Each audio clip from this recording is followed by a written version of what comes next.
ألم تر كيف ضرب الله مثلا كلمة طيبة كشجرة طيبة أصلها ثابت وفرعها في السماء تؤتي أكلها كل حين بإذن ربها ويضرب الله الأمثال للناس لعلهم يتذكرون ومثل كلمة خبيثة كشجرة خبيثة اجتثت من فوق الأرض ما لها من قرار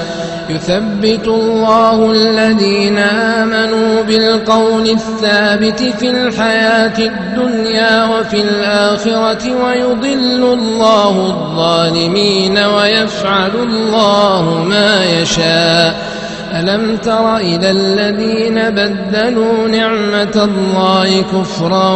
وأحلوا قومهم دار البوار جهنم يصلونها وبئس القرار وجعلوا لله أندادا ليضلوا عن سبيله قل تمتعوا فإن مصيركم إلى النار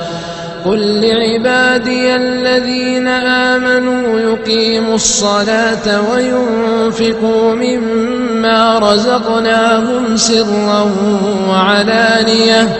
من قبل أن يأتي يوم لا بيع فيه ولا خلال الله الذي خلق السماوات والأرض وأنزل من السماء ماء فأخرج به من الثمرات رزقا لكم وسخر لكم الفلك لتجري في البحر بأمره وسخر لكم الأنهار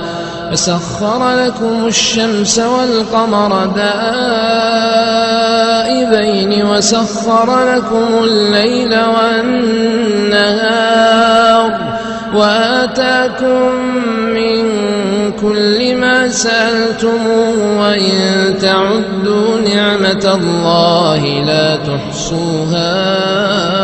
إن الإنسان لظلوم كفار